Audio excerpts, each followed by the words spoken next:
understand the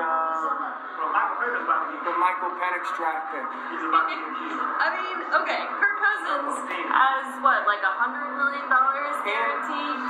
It's not fully guaranteed. Right. It's like 2 years. So it's a 2 year, $100 million deal. Yeah. It's first Michael Penix is 24. He's gonna be 26 by the time Kirk's deal. Thank you, Rick. I don't get it. I was like, immediately, I was like, well, maybe they pick him and someone's going to try to trade for him. I don't get it. Right, something, that's what I thought. Yeah. I was like, oh, maybe Denver, Sean Maybe Payton, they're not done, but now the quarterback teams are gone. I like Penix. I love Penix. I also think Penix should play relatively soon. That's why this makes no sense. It makes no sense. You gotta love it if you're Minnesota.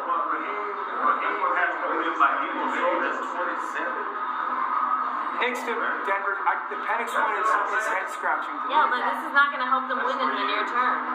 It's also not going to help a 36-year-old quarterback win. They desperately need pass rushers. Here's the thing, best case. What about Brady? But here's Brady Jarrett. I think he's back. But here's the best thing. Best case scenario. Kirk Cousins plays there for 3 years, right? You just paid him all that money. You want that contract to pay off. Best case scenario, Michael Penix plays sooner rather than later. Those two things can't happen at the same time. That's why he made so much for the Raiders. I thought. He's 27. What do you think? Yes. He was shocked. I was legit Stunned. I can't find no reason. I don't understand. And it don't have nothing to do with Michael Penix. I just can't find any reason you were drafted. I was trying to see that. I can't find one reason. Do you feel like the Falcons made a mistake in drafting Penix? No. Initially, I was very perplexed. I was with Mina and Marcus and RC when it happened, and I was super perplexed.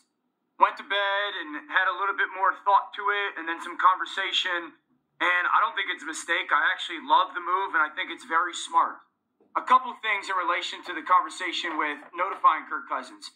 Here's the reality. If the Falcons notify Kirk Cousins beforehand and they end up not getting the quarterback, well, you've already ticked them off with the thought. Two, the information could get leaked out there and you miss out on the guy.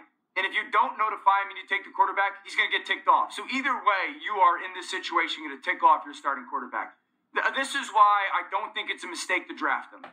Okay, number one, the organization had him as their second best quarterback in this draft, neck and neck with Jaden Daniels. So they valued the player very highly.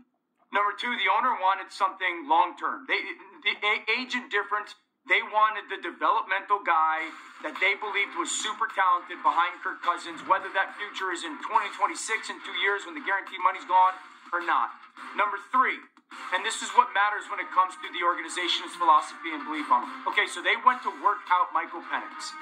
He worked out in 50 degrees in a windy day. And the people that worked him out from that organization said it felt like they were indoors. He threw it that well. They think he is elite throwing the football.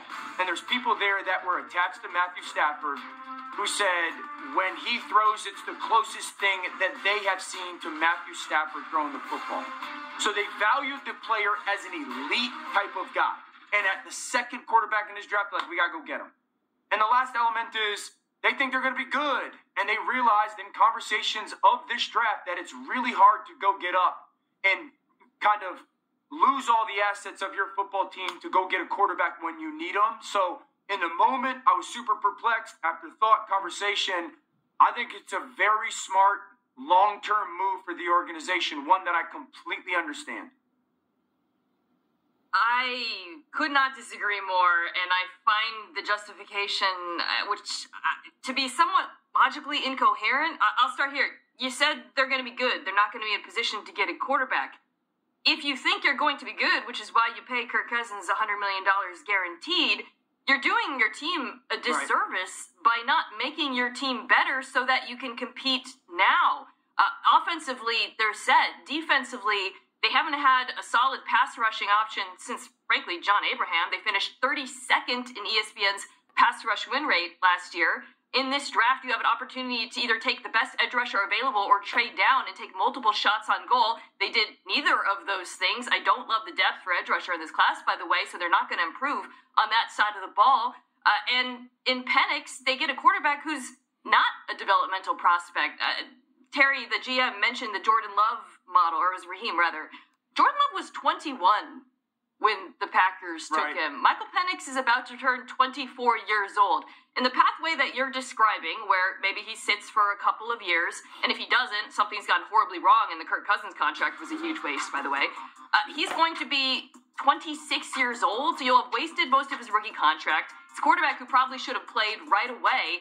The track record of quarterbacks who do start at that age in the NFL the first time, Dan, as you know, is not good. I just don't get this, frankly. I've been trying to understand it because I was shocked and I went through, okay, well, the Kirk Cousins contract, the timeline, all of it, it just doesn't add up. It doesn't add up for the team or the player. I wish he had landed somewhere else because I don't think this was a good destination for Penix either.